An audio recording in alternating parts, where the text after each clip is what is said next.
తెలుగు రాష్ట్రాల్లో అతిపెద్ద lift manufacturer lifts ట్రై.com dealership కూడా ఇవ్వబడును.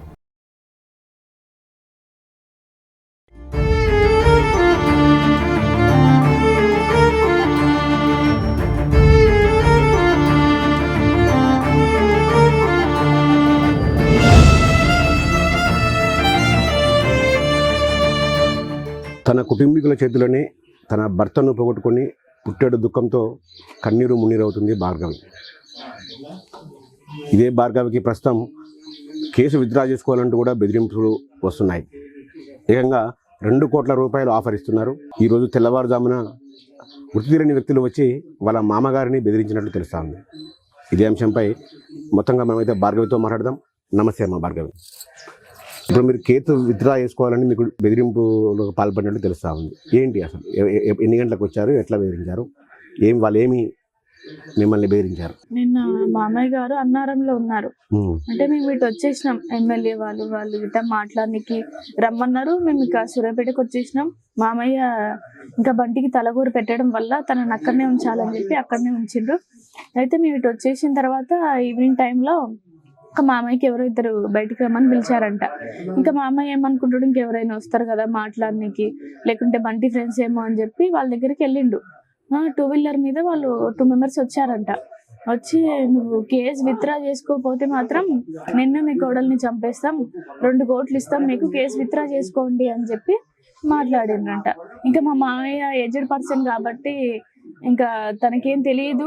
ఇంకా బంటి చనిపోవడంతోనే తను ఏం ఆలోచిస్తుండో ఏం చేస్తుండో కూడా తనకు అర్థం కావట్లేదు.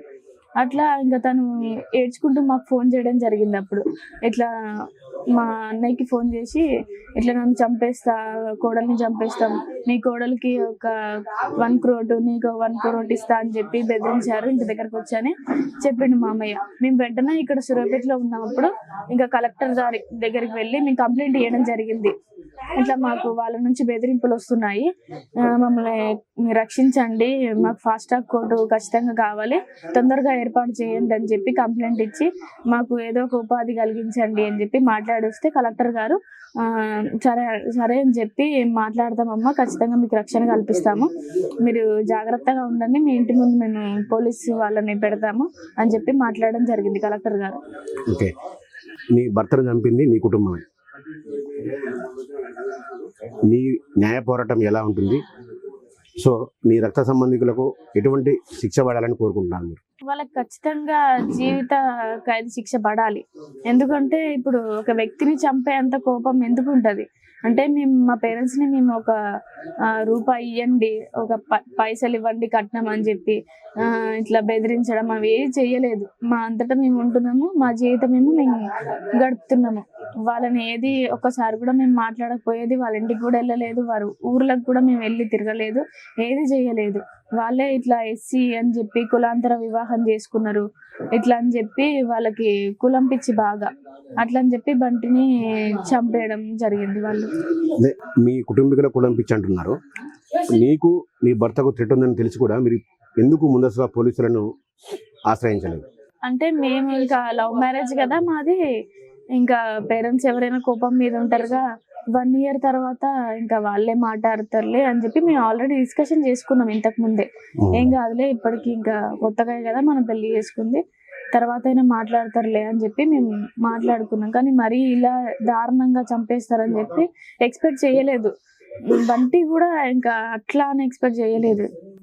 అంటే సూర్యాపేటలో పెళ్లి చేసుకున్న తర్వాత సూర్యాపేటలోనే కాపురం పెట్టారు కదా, అసలు అది మీకు ఆ థ్రెట్ అని భయం ఎప్పుడైనా మాకు ప్రమాదమే అనిపించలేదు? ఎందుకు దూర ప్రాంతాలకు వెళ్ళలేదు మీరు? మేము అట్లా ఏం అనుకోలేదు, మరి ఇట్లా చేస్తారని చెప్పి అనుకోలేదు. కోపంగా ఉంటారు కదా ఎవరైనా, పేరెంట్స్ చెప్పకుండా పెళ్లి చేసుకున్నామని చెప్పి, కానీ మరి ఇలా దారుణంగా చేస్తారని చెప్పి అనుకోలేదు. బంటి కూడా అసలు ఎక్స్పెక్ట్ చేయలేదు. బంటి కూడా అన్నాడు, సర్లే నిమ్మలంగా మేము వాళ్ళు మంచోళ్ళే కదా, మనతో కలుస్తారులే అని చెప్పి మాట్లాడుకున్నాం మేము అప్పుడు. అంటే మీ నాన్నమ్మ, మీ అన్నలు, మీ నాన్నపై గతంలోనే కేసులు ఉన్నాయని పోలీసులు చెప్తున్నారు. అవును. అసలు వాళ్ళు ఏం నేరాలు చేశారమ్మా ఇంత ముందు? వాళ్ళు ఇంకా ఊర్లో గొడవలు అవి నార్మల్ గా గొడవలు. అంటే ఎటువంటి గొడవలు పోయేట వాళ్ళు, ఫ్రెండ్స్ గొడవలు, ఇంకా ఇట్లా డాడీ చైర్మన్ కున్నప్పుడు అవి గొడవలు. అంటే బంటికి కూడా నేర చరిత్ర ఉందని పోలీసులు ప్రెస్ మీట్ అయితే చెప్పారమ్మా. బంటి ఏం చేసేవారు అసలు? సెటిల్మెంట్ అవి చేసేవారు? సెటిల్మెంట్లు అవేం కాదు, రియల్ ఎస్టేట్ అంటే నార్మల్ గా మేము మంచిగా బతకాలి, మేము ఇల్లు కట్టుకోవాలని చెప్పి ఇట్లా మాకు ఒక ప్లేస్ కావాలి అని చెప్పి మాట్లాడడం, వెళ్ళి అలాంటివి చేయడానికి వెళ్ళేవాడు. ఓకే, అంటే మీ ఫ్యామిలీ ఇప్పుడు మొత్తం మీ భర్త అయితే మీ ఫ్యామిలీ అయితే మొత్తం కూడా క్రిమినల్ రికార్డులో ఉన్నారు. అంటే లవ్ చేసే ముందు నువ్వు వెనక ముందు ఆలోచించావా? అంటే ఇది జరగబోయే ప్రమాదాన్ని ఏమన్నా ముందరే ఊహించలేదా అసలు? లేదు, బంటి అయితే ఎలాంటి గొడవలకు పోడు. మాక్సిమం ఏదన్నా వచ్చి అంటే మంచి మనిషి కాబట్టి నలుగురు వచ్చి బంటితో మాట్లాడతారు, అన్నయ్య ఇట్లా అయింది మాకు కొంచెం మాట్లాడుతారు ఒక పెద్ద మనిషి లాగా అని చెప్పి పిలిచేవారు తప్ప బంటి మీద ఎలాంటి కేసులు ఉండవు. వేరే వాళ్ళు కోపం వచ్చి ఇట్లా ఆయన కూడా ఉన్నాడని చెప్పి కొంతమంది ఇరికియడం జరిగింది. బంటి ఎలాంటి గొడవలు చేయలే ఇప్పటి వరకు. ఓకే, అసలు కృష్ణకు మీకు ఎక్కడ మొదలైందమ్మా ప్రేమ? ఎలా స్టార్ట్ అయింది? 3 years బ్యాక్ నుంచే మేము లవ్ చేసుకుంటున్నాము. ఇట్లా మా ఇంటికి వచ్చేవాడు అప్పుడప్పుడు బంటి, అన్నయ్యతోనే వచ్చేవాడు, పెద్ద అన్నయ్యతోనే వచ్చి ఇంకా తన ఇష్టం ఏందో నాకు ముందు చెప్పేశాడు. కొన్ని రోజులు మాట్లాడిన తర్వాత ఇంకా నేను వెయిట్ చేసా, నేను కూడా ఇష్టం అని చెప్పేసిన.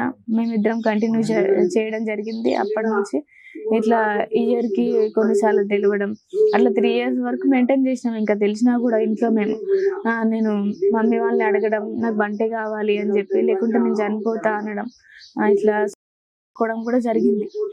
ఇంకా వాళ్ళు ఒప్పుకోవట్లేదు. ఇంకా నాకు చేశాను అది మందు, పొలంలో మందు తాగినప్పుడు, అయినా కూడా వాళ్ళు ఒప్పుకోలేదు. అయ్యేసరికి ఇంకా నాకు మ్యారేజెస్ తెస్తున్నారు, ఫిక్స్ చేస్తున్నారు అని చెప్పి నేను బంటికి చెప్పడం జరిగింది.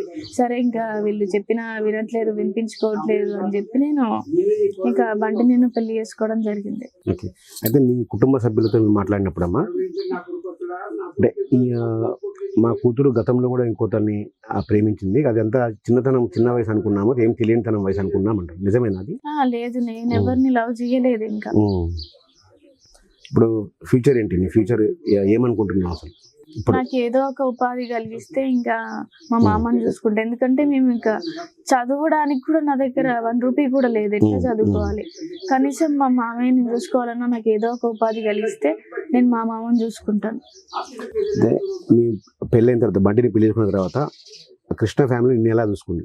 చాలా బాగా చూసుకున్నారు. వాళ్ళు ఒక పేరెంట్స్ లాగా, ఒక అమ్మ నాన్న లాగా నన్ను ట్రీట్ చేసిరు. వాళ్ళ ఇంటికి వెళ్ళినప్పుడు చాలా మంచి వాళ్ళు, వాళ్ళు కూడా మంచిగా చూసుకున్నారు. నాకు ఎలాంటి ఇబ్బంది కలిగించలే వాళ్ళు. వేరే ప్రాంతంలోకి వెళ్తే పెళ్లి చేసుకున్న తర్వాత కృష్ణకి ఈరోజు ఇలాంటి జరిగేది అయితే కాదు, ఎందుకు అలా చేయలేకపోయారు అసలు?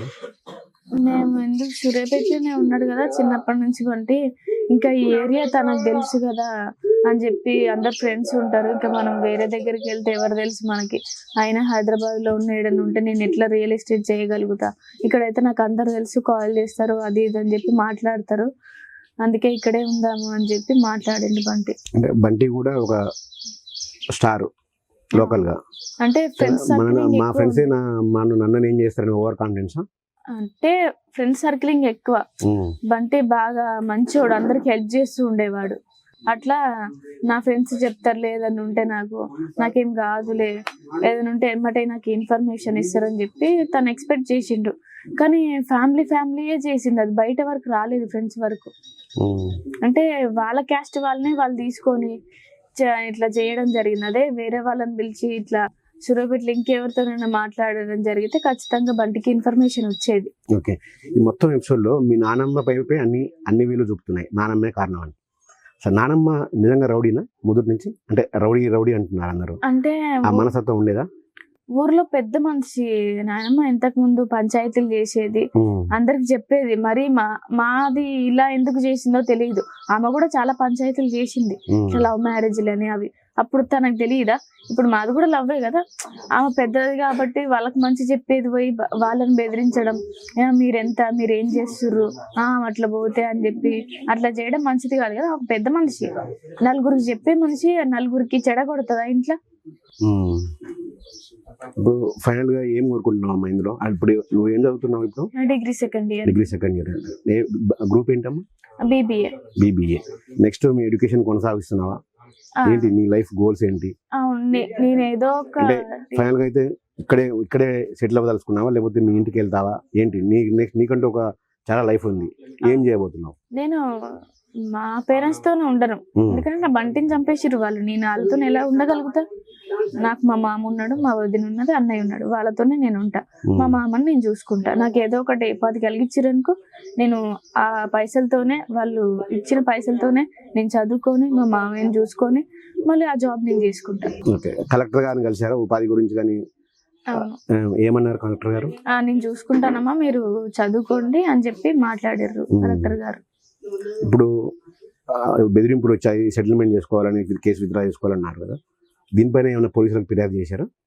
కలెక్టర్ గారికి డైరెక్ట్ చెప్పాము మేము, మీ ఇంటి దగ్గరికి మేము పోలీసులు వాళ్ళని ఉంచుతాము, మీరేం భయపడకండి, మీ దగ్గర ఎప్పుడైనా ఫోన్ ఉంచుకోండి, ఇట్లా షీటీం నెంబర్ ఉండాలి నీ దగ్గర అని చెప్పి, పోలీస్ వాళ్ళ నెంబర్ ఉంచుకోండి అని చెప్పి మాట్లాడడం జరిగింది. పోలీసులను పంపించారు ఆల్రెడీ ఇంటికి. చిన్నతనంలోనే భర్తను కోల్పోయి ఇంకా ఆల్మోస్ట్ రేపు 2-3 రోజుల్లో కార్యక్రమం ఉంటుంది, విధవగా మారిపోతుంది. సో నువ్వు సమాజంలో ఉన్న ప్రేమలను వ్యతిరేకించే పేరెంట్స్ కి ఏం సలహా ఇస్తావు, ఏం మెసేజ్ ఇస్తావు? అంటే ఆడపిల్ల మనసునైనా పేరెంట్స్ అర్థం చేసుకోవాలి ఒక్కసారి, ఎందుకంటే తన మనసులో ఏముందో అర్థం చేసుకుంటేనే కదా తను మంచిగా ఉండేది.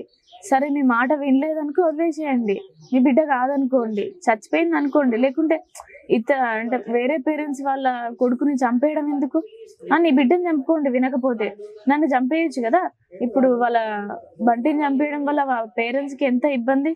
సరే నన్ను చంపేస్తే ఇదైపోయేది కదా. బంటిని చంపడం వల్ల ఇప్పుడు మాకు మొత్తం నష్టమే, ఎందుకంటే బంటి ఒక్కడే కష్టపడితే మేము బతకగలుగుతాం. మీ పేరెంట్స్ వైపు ఏం ఆలోచిస్తామమ్మా ఈ విషయంలో? నేను వాళ్ళ గురించి ఏం ఆలోచించట్లేను, వాళ్ళకి ఖచ్చితంగా శిక్ష పడాలి, ఏదో ఒకటి వాళ్ళకి శిక్ష పడేటట్టు పోలీస్ వాళ్ళు నిర్వహించాలి అని చెప్పి నేను అనుకుంటున్నాను.